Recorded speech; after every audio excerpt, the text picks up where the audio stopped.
Jangan lupa like video ini dan subscribe channel ini, serta nyalakan lonceng notifikasinya untuk mendapatkan fakta harian terbaru dari kami selanjutnya. Assalamualaikum warahmatullahi wabarakatuh. Alhamdulillahi rabbil alamin. Wabihi nasta'inu ala umurid dunya waddin. Wassalatu wassalamu ala asyrafil anbiya'i wal mursalin, Sayyidina wa maulana Muhammadin sallallahu alaihi wasallam wa ala alihi wa ashabihi wa azwajihi wa auladihi wa dzurriyyatihi ajma'in. Faqad qala Allah Ta'ala fi kitabihil karim. A'udzu billahi minasyaitonir rajim. Bismillahirrahmanirrahim. Qul huwallahu ahad, Allahus samad, lam yalid wa lam yulad wa lam yakul lahu kufuwan ahad. Amma ba'du. Alhamdulillah, kita bisa berjumpa lagi dengan izin dan pertolongan Allah Subhanahu wa taala, dan tentunya dengan dalam keadaan lebih baik dan suasana yang lebih indah dari sebelumnya. Alhamdulillah, pada kesempatan kali ini kita akan membahas sesuatu yang sudah difirmankan Allah Subhanahu wa taala sendiri di dalam hadis qudsinya. Namun sebelumnya, mudah-mudahan yang sedang sakit segera disembuhkan oleh Allah Subhanahu wa taala, yang sedang punya hutang mudah-mudahan segera mampu melunasi hutang-hutangnya, yang sedang mencari pekerjaan mudah-mudahan segera mendapatkan pekerjaan yang menghasilkan banyak uang, banyak rezeki yang halal dan barokah. Amin ya rabbal alamin. Alhamdulillah, kita ketahui dan kita sering mendengar bahwa kita sering mendengar dan juga sering mengetahui bahwa sebagian manusia sering bertanya-tanya tentang penciptaan ya. Yang pertama, semuanya orang sudah mengetahui siapa yang menjadikan makhluk ya, atau manusia, tumbuhan dan sebagainya. Adapun yang sebagian juga mengingkarinya, walaupun sudah mengetahuinya akan tetapi mengingkarinya atau tidak mempercayainya. Jadi bagi orang yang beriman pasti akan mengatakan bahwa yang menciptakan langit dan bumi beserta isinya adalah Allah Subhanahu wa taala. Namun masih ada sebagian orang yang bertanya, lalu siapa yang menciptakan Allah? Kan kita sering ya mendengar orang yang membicarakan atau mempertanyakan tentang itu semuanya. Bahkan boleh jadi kita sendiri sering berpikir sampai ke sana. Padahal di dalam syariat sudah ada batasannya, bahwa tafakkaru fi khalqillah wala tafakkaru fi dzatillah. Artinya berpikirlah kita tentang sesuatu yang diciptakan Allah, akan tetapi jangan pernah kita memikirkan tentang zat Allah. Kenapa? Karena akal kita tidak akan sampai ke sana, teman-teman ya. Jadi ini yang perlu kita ketahui, bahwa hal ini yang perlu kita ketahui. Bahkan Allah Subhanahu wa taala sendiri telah berfirman di dalam hadis qudsinya yang dibawakan atau diriwayatkan oleh Imam Muslim dan juga Imam Ahmad ya teman-teman ya. Yang pertama, Imam Muslim mengatakan dari Anas ya, Anas bin Malik radhiyallahu anhu, an Rasulillah sallallahu alaihi wasallam qala Allah azza wa jalla inna ummataka la yazaluna yaquluna ma kadza hatta yaqulu hadzallahu khalaqal khalqa faman khalaqallah. Ini yang diriwayatkan Imam Muslim, yang artinya diriwayatkan dari Imam Anas bin Malik radhiyallahu anhu dari Rasulullah sallallahu alaihi wasallam, bahwasanya beliau Rasulullah sallallahu alaihi wasallam pernah bersabda, Allah Azza wa Jalla berfirman, Allah Azza wa Jalla telah berfirman, sesungguhnya umatmu Muhammad masih saja mengatakan begini dan begitu. Allah yang menciptakan makhluk, lalu siapa yang menciptakan Allah? Jadi ini artinya keraguan di antara umat Nabi Muhammad SAW, yaitu keraguan yang sering terjadi di antara kita teman-teman ya. Jadi ini dinyatakan oleh Allah Subhanahu wa taala sendiri dalam firman-Nya melalui hadis qudsi ya. Nah, jadi firman ini yang namanya hadits qudsi, yaitu firman Allah yang tidak masuk ke dalam Al-Quran, akan tetapi penyampaiannya bebas diserahkan kepada Rasulullah, mau menyampaikan bagaimanapun, yang penting tujuannya seperti itu. Berbeda dengan Al-Quran, kalau Al-Quran itu bulat, yaitu murni ya, maksudnya yaitu cara penyampaiannya yaitu dari Allah Subhanahu wa taala sendiri, dan tidak ada penjelasan di sana ya. Jadi kalau hadis qudsi itu diserahkan kepada Rasulullah SAW cara penyampaiannya. Kemudian yang diriwayatkan dalam hadis yang diriwayatkan oleh Imam Ahmad ya, yang dibawakan tentunya sama diriwayatkan atau dirawikan dari Ibnu Anas ya. Dari Anas bin Malik maksudnya. Jadi bunyinya begini teman-teman, ada sedikit perbedaan saja, namun tujuannya sama dan intinya sama teman-teman ya. Jadi an Anasin qala Rasulullah sallallahu alaihi wasallam, innallaha ta'ala qala li inna ummataka la yazaluna yatasaaluna fi ma bainahum hatta yaqulu hadzallahu khalaqan nasa faman khalaqallah. Yang artinya dari Anas bin Malik, ia berkata bahwa Rasulullah sallallahu alaihi wasallam bersabda, Allah azza wa jalla berfirman kepadaku, sesungguhnya, jadi ini sabda Nabi Muhammad ya. Jadi Allah berfirman kepada Nabi Muhammad begitu. Sesungguhnya umatmu tiada henti-hentinya saling bertanya di antara mereka, sehingga mereka berkata, Allah yang menciptakan manusia, lalu siapa yang menciptakan Allah? Jadi ini hadis qudsi yang diriwayatkan oleh Imam Ahmad teman-teman ya. Jadi intinya di antara kita ada yang meragukan tentang hal itu teman-teman, sehingga Allah Subhanahu wa taala sendiri telah menegaskan dengan nyata ya, dengan terang benderang di dalam hadis qudsi bahwa kita sendiri sering ya, atau paling tidak pernah bertanya tentang hal itu.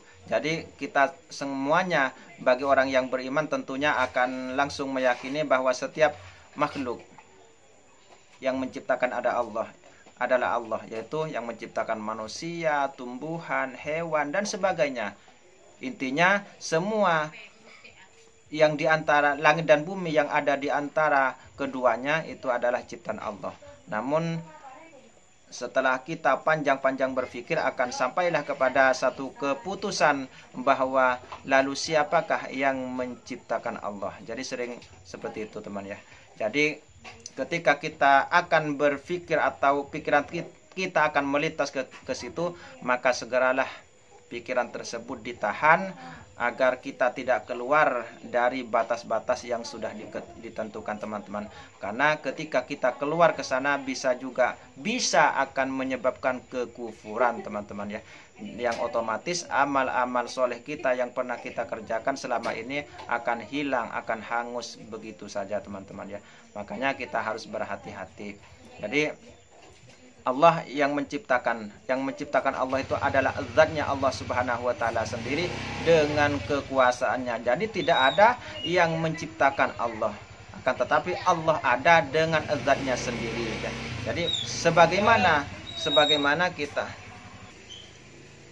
jadi sebagaimana 0 kemudian menjadi 1, kemudian menjadi 2, 3, dan seterusnya hingga 9, 10. Dan 10 itu artinya dari 9 kembali kepada 1 lagi, dan dari 1 itu kembali ke 0 lagi. Artinya 1 itu tidak dijadikan dari angka 0. Akan tetapi sudah kita ketahui bahwa angka 2 itu dijadikan, atau adanya angka 2 itu dari angka 1. Sedangkan angka 1 tidak terjadi karena angka 0. Artinya angka 1 itu terjadi dengan dirinya sendiri teman-teman. Jadi itu adalah gambaran ketauhidan kita, gambaran keadaan Allah Subhanahu wa taala atau keberadaan Allah Subhanahu wa taala yang tidak diciptakan oleh siapa-siapa saja.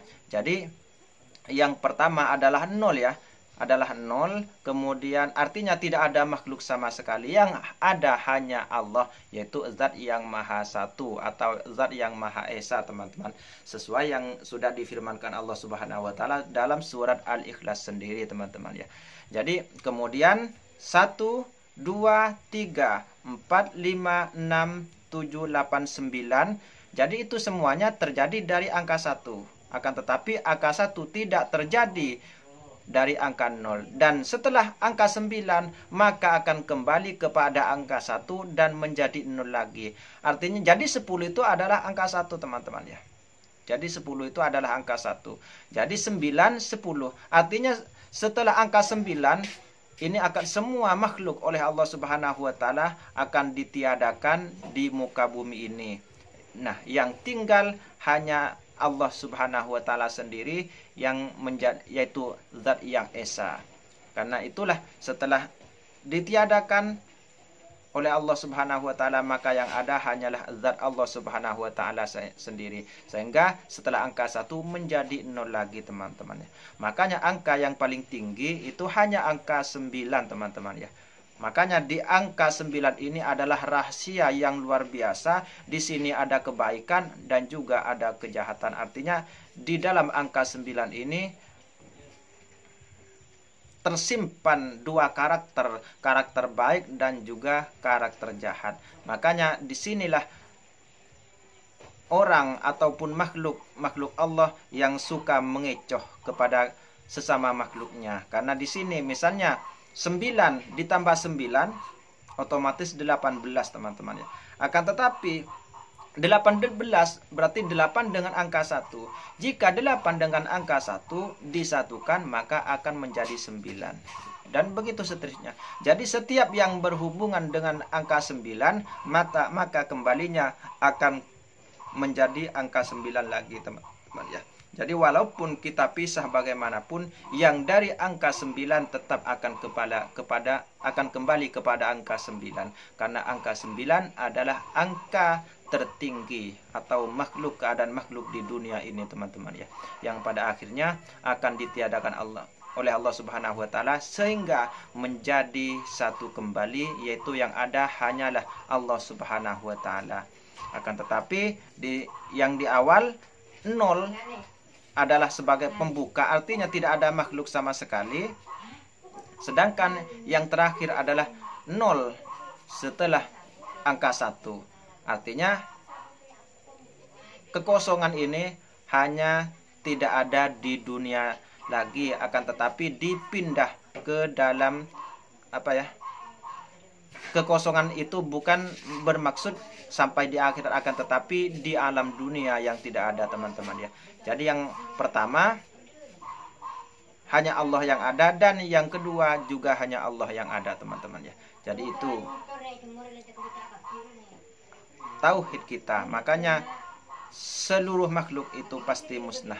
Setiap yang bernapas itu pasti musnah, termasuk kemusnahan itu sendiri akan musnah teman-teman ya. Karena musnah atau maut itu juga makhluk Allah yang nantinya akan dimusnahkan juga, sehingga di sana tidak ada kata-kata musnah lagi teman-teman ya. Dan ini hanya berlaku kepada orang ahli surga, dan juga ahli neraka. Jadi di sana tempatnya hanya ada 2. Dan nanti insya Allah di video berikutnya akan saya bahas jika Allah mengizinkan tentang yang berkaitan dengan ini. Karena masih ada pertanyaan-pertanyaan yang biasa dipertanyakan oleh kita di dalam hati kita, walaupun kita tidak sampai bertanya kepada orang lain, akan tetapi kadang-kadang kita berpikir atau bertanya di dalam diri kita sendiri. Jadi sebelum makhluk ini diciptakan, Allah itu di mana? Kan mungkin ada yang berpikir sampai ke situ. Insya Allah jika Allah mengizinkan nanti akan saya bahas di video berikutnya. Jadi intinya yang sekarang kita mengetahui bahwa Allah itu tidak ada yang menciptakan, karena Allah itu jadi dengan zat-Nya sendiri, sebagaimana angka kosong tidak menjadikan angka 1, akan tetapi angka 1 itu tiba-tiba ada, dan barulah dari angka 1 itu akan muncul angka 2, 3 dan seterusnya teman-teman, hingga berakhir dengan angka 9. Kemudian dari angka 9 akan turun, akan jatuh lagi, akan hilang lagi, yang tinggal hanyalah 1, yaitu Allah Subhanahu wa taala. Karena segala sesuatu itu akan musnah kecuali zat yang Maha Esa, seperti yang sudah difirmankan Allah dalam Al-Quran. Mudah-mudahan ini sudah jelas. Jadi mudah-mudahan kita tidak pernah berpikir sampai ke sana teman-teman ya, karena ini bisa menyebabkan terlepasnya iman kita. Makanya naudzubillah wal a'yazubillah, mudah-mudahan kita semuanya diselamatkan teman-teman. Makanya ini adalah tipu daya setan, tipu daya iblis dan pasukannya, supaya iman kita tergelincir teman-teman, sehingga hilanglah kepercayaan kita kepada Allah Subhanahu wa taala, ataupun kita meragukan tentang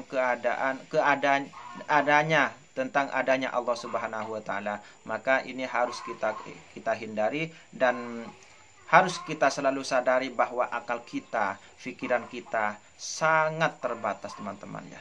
Tidak semua hal bisa kita pikirkan, kita tidak mampu menjangkau semua makhluk-makhluk yang Allah ciptakan, apalagi dengan tentang keadaan Allah Subhanahu wa taala sendiri. Makanya kita harus berhati-hati tentang keimanan ini supaya kita selamat, karena tergelincir sedikit saja iman kita akan lepas teman-teman ya.